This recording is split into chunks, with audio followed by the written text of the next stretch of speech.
కగారు పేరుతో కేంద్ర ప్రభుత్వం సాయుధ దళగాలు తలపెట్టినటువంటి మారణకాండని సిపిఎం పార్టీ కేంద్ర కమిటీ ఖండిస్తోంది. ఈ ఆపరేషన్ వెంటనే ఆపేయాలని మావోయిస్ట్ నాయకులు కానీ ఇతర ప్రజాతంత్ర శక్తులు కానీ దేశ ప్రజలు కానీ కోరుతున్నట్టుగా చర్చలకు పిలవాలని, శాంతియుతంగా చర్చలు పరిష్కరించుకోవడానికి అవకాశం ఇవ్వాలని చెప్పి సిపిఎం పార్టీ డిమాండ్ చేస్తోంది.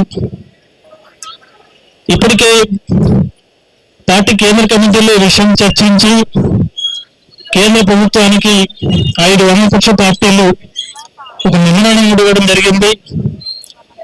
దానిపైన చర్చలకు పిలవాలని తీర్మానం చేయడమే కాదు, దీనిపైన ఒత్తిడి చేసే దానికోసం ఆందోళన కార్యక్రమాలు చేపట్టాలని కూడా పార్టీ నిర్ణయించుకున్నది. అందులో భాగంగానే తెలంగాణ రాష్ట్రంలో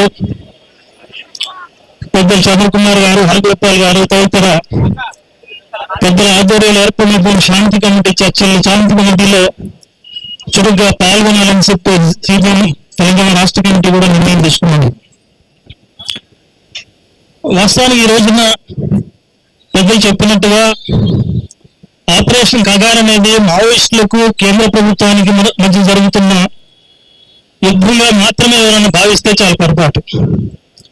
ఇది మావోయిస్టులకు మాత్రమే సంబంధించిన సమస్య కాదు, సమస్త మానవ హక్కులకు సంబంధించిన సమస్య. మనిషి ప్రాణాలతో జీవించడానికి ఉన్న హక్కు కాపాడబడుతుందా లేదా అనేది ఇమిడి ఉన్నటువంటి సమస్య. ఇలా బీజేపీ ప్రభుత్వం, అది అమిత్ షా కావచ్చు, మోడీ కావచ్చు, కేంద్ర బీజేపీ నాయకులు కావచ్చు, మావోయిస్టుల పైన ప్రకటనలు చేయవచ్చు. మార్చి 26 కల్లా అంతం చేస్తామని. వాళ్ళు అంతం చేస్తామంటుంది మావోయిస్టులను కాదు, వాళ్ళంతం చేస్తామంటుంది ప్రశ్నించే ప్రశ్నను, ప్రశ్నించే గొంతులను, ప్రశ్నించే మనుషుల్ని మొత్తంగా ప్రతిపక్షాన్ని అణచాలని ప్రయత్నం చేస్తున్నారు అనేది మనం అర్థం చేసుకోవాలి. మావోయిస్టులు మాత్రమే చంపుతున్నారా? మిగతా కేంద్ర ప్రభుత్వానికి వ్యతిరేకంగా నిలబడ్డ ప్రతి ఒక్కరిని చంపడం లేదా? కుల్బుర్గి ఏ మావోయిస్టు, లేదా ఇంకా అనేక మంది, గౌరీ శంకర్ ఏ మావోయిస్టు, గౌరీ లంకేష్, ఇట్లాంటి మేధావులందరినీ, ప్రజాతంత్ర శక్తులన్నింటినీ, ప్రశ్నించే గొంతుకులన్నింటినీ అణిచివేయటం అనేది మావోయిస్టుల పేరుతో పైకి ప్రకటనలు ఉన్నప్పటికీ తన అధికారానికి, రాజకీయ నిరంకుశత్వానికి ఎదురు నిలిచే ప్రతి ఒక్కళ్ళని అణిచివేయటం, వాళ్ళ గొంతుని చిదిమివేయటమే ఈ ప్రభుత్వం యొక్క లక్ష్యంగా మనం భావించాలి. అంతేకాదు మరొక విషయం కూడా మనం దృష్టిలో పెట్టుకోవాలి. ఇది అమిత్ షా గారు ప్రకటిస్తున్నాడంటే అమిత్ షా బుర్రలోంచి వచ్చిన సిద్ధాంతం అని, లేక ఆయన నాయకత్వం ఇస్తున్న నరేంద్ర మోడీ గారు, ఇంకా బీజేపీ నాయకులు 2014లో అధికారంలోకి వచ్చిన బీజేపీ ప్రభుత్వం మాత్రమే ఆలోచిస్తుంది అనుకుంటే పొరపాటు. బీజేపీ రక్తంలోనే ఆ సిద్ధాంతం ఉన్నది. గతంలో వివిధ ప్రభుత్వాలు రాజ్యం వెళ్తున్నప్పుడు, అక్కడక్కడ ఎన్కౌంటర్లు జరుగుతున్నప్పుడు కమ్యూనిస్టులుగా మనం ఒక మాట చెప్పేవాళ్ళం. ప్రజల్లో ఉన్న అశాంతిని, అసంతృప్తిని ఆసరా చేసుకుని ఉద్యమాలు వస్తున్నాయి, లేక సాయుధ ఘర్షణలు వస్తున్నాయి. కాబట్టి సాయుధ ఘర్షణని, సాయుధ తిరుగుబాట్లను కేవలం శాంతి భద్రతల సమస్యగా, తుపాకులతో పరిష్కారమయ్యే సమస్యగా మాత్రమే చూస్తే తప్పు. అది సమాజంలోని అశాంతిలోంచి, అవిద్యలోంచి, లేక పేదరికంలోంచి, అన్యాయంలోంచి వస్తుంది. కాబట్టి ఉగ్రవాద సమస్య పరిష్కారం కావాలంటే అది రాజకీయ పరిష్కారం కావాలి. సమాజంలో అలజడికి కారణమవుతున్న మూల సమస్యల పరిష్కారం కోసం ప్రభుత్వం పూనుకోవాలి. అందుకే ఇందాక చంద్రకుమార్ గారు చెప్పినట్టుగా మీరు అంతం చేయాల్సింది మావోయిస్టులను, లేదా ఇంకొకళ్ళను కాదు, ప్రశ్నించే వాళ్ళను కాదు. అంతం చేయాల్సింది ఆ ప్రశ్నకు మూలంగా ఉన్నటువంటి అసంతృప్తిని, అంతం చేయాల్సింది ఆ ప్రశ్నకు మూలంగా ఉన్న పేదరికాన్ని, అంతం చేయాల్సింది ఆ ప్రశ్నకు మూలంగా ఉన్నటువంటి రాజ్య అహంకారాన్ని. అది అంతం చేయడానికి మీరు చిత్తశుద్ధితో, రాజకీయ సంకల్పంతో ప్రయత్నం చేస్తే ఈ దేశంలో అలజడికి ఆస్కారం ఉండదు. అలజడి కాదు, ఈ పేదరికాన్ని నిర్మూలిస్తే ఈ కమ్యూనిస్టుల అవసరం కూడా ఉండదు. మీరు కమ్యూనిస్టులు అంటే దేశం ఉంటే, కమ్యూనిస్టులు అంటే కోపం ఉంటే ఈ దేశంలో కమ్యూనిస్టులు ఎర్ర జెండా లేకుండా ఉండే ఉపాయం నేను చెప్తాను. కమ్యూనిస్టులు ఎందుకున్నారు, కమ్యూనిస్టులు ఎందుకు పుడుతున్నారు, కమ్యూనిస్టులు ప్రశ్నించే ఆ దమ్ము ఎవరిస్తున్నారు? ప్రజల్లో ఉన్న శాంతి ఇస్తోంది, ప్రజల్లో ఉన్న కష్టం ఇస్తోంది, ప్రజలకున్న కన్నీళ్లు ఇస్తున్నాయి. ఆ ప్రజల కన్నీళ్లు, కష్టాలు, సుఖశాంతులు వచ్చే విధంగా మీరు మార్చగలిగితే కమ్యూనిస్టులు అవసరమే ఉండదు, మీరు తుపాకీ పట్టాల్సిన అవసరం ఉండదు, మిమ్మల్ని కూల్చే తుపాకులు మేము పట్టాల్సిన అవసరం ఉండదు.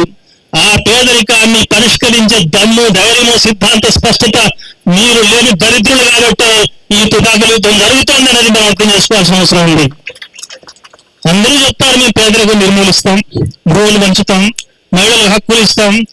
ఆనాటి నుంచి ఈనాటి దాకా ఎన్ని ప్రభుత్వాలు చూసాం, ఎన్ని ఎన్నికలు చూసాం, ఎన్ని ఓట్లు ఎన్నుకున్నారు, ఎంతమందికి ఎన్ని ఇచ్చారు, ఇప్పుడున్న ప్రభుత్వాలు ఎన్ని ఇస్తున్నాయి, ఇవన్నీ అందరికీ తెలుసు.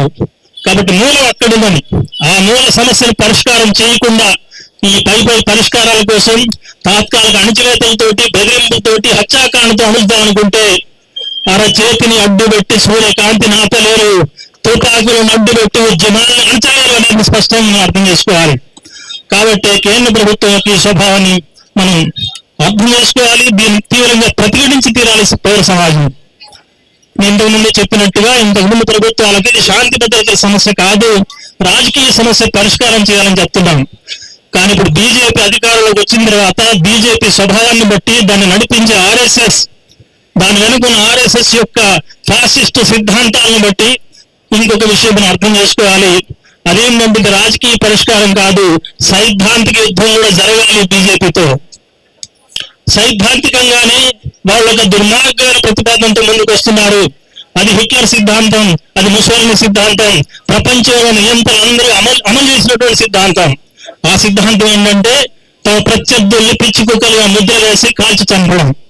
అక్కడ నాజీలను చేసినా, ఇంకొకరు చేసినా, ఈ దేశంలో ముస్లింల పేరు చెప్పినా, పాకిస్తాన్ పేరు చెప్పినా జరుగుతున్నది అదే.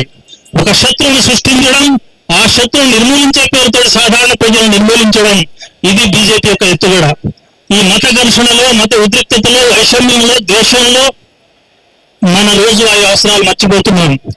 వాడు ఇస్తా అన్న నల్ల డబ్బు తెచ్చి ఇచ్చాడా లేదా అడిగే ప్రశ్న వెనక్కిపోతుంది. నువ్వు ఇస్తాన 2 కోట్ల ఉద్యోగాలు ఇస్తావా లేదా, ఇచ్చాడా లేదా అనే ప్రశ్న వెనక్కిపోతుంది. మహిళలకు ఇస్తాన హక్కులు ఇచ్చాడా లేదా, మహిళలపైన అత్యాచారాలు పెరిగినాయా అనే సమస్య వెనక్కిపోతుంది. నిరుద్యోగ సమస్య కానీ, అధిక ధరల సమస్య కానీ, ఈ దేశాన్ని అతలాకుతలం చేస్తున్న అనేక సమస్యలన్నీ పక్కకు పోతున్నాయి. ముస్లిమా, హిందువా, నువ్వు ఎక్కువ, నేనెక్కువ, ఎవరు నమ్ముతున్నారు, ఈ మత ఘర్షణ పెరగడం బీజేపీకి కావాలి. అందుకే ఈ రోజున ఇజ్రాయెల్ కానీ, లేదా ఇంకొకటి కానీ, మన పహల్గామ్ కానీ, వీటన్నింటిలో అదే కనబడుతుంది. పహల్గామ్లో ఏం జరిగింది? అందరికి ఉన్మాదం ఎక్కింది. మనకి పాకిస్తాన్ మీద యుద్ధం చేయాలి, పాకిస్తాన్ ఓడించాలి. ఎందుకు ఓడించాలి? ఉగ్రవాదం కాబట్టి. ఆ ఉగ్రవాదుల జోలికి పోతున్నారా? ఆ ఉగ్రవాదానికి మూలం అంటే తెలుసుకుంటున్నారా? అదేం లేదు. ముస్లింలకు, హిందువులకు ఘర్షణ పెట్టడం. ఆ రోజున ఉగ్రవాదులు చేసిన పని ఏంటి? ముస్లిమా, హిందువా తెలుసుకొని ముస్లిం అయితే వదిలేశాడు, హిందూ అయితే చంపేశాడు.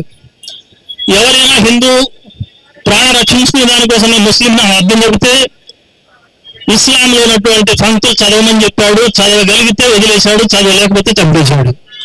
అంటే వాడి ఉద్దేశం ఏంటి? నిజంగా ఇస్లాం మీద నమ్మకం ఉందా, భక్తి ఉందా నాకు తెలియదు.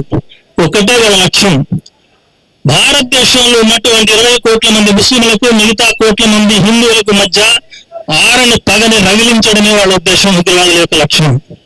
ఆ లక్ష్యంతో ఉగ్రవాదులు చేసిన పని ఎంత ప్రమాదకరమైందో, మళ్ళీ ఆ సమస్య మీద ఈ దేశంలో బీజేపీ వాళ్ళు, ఆర్ఎస్ఎస్ వాళ్ళు చేసిన పని కూడా అంతే ప్రమాదకరమైంది. వాళ్ళు ఏం చేశారు?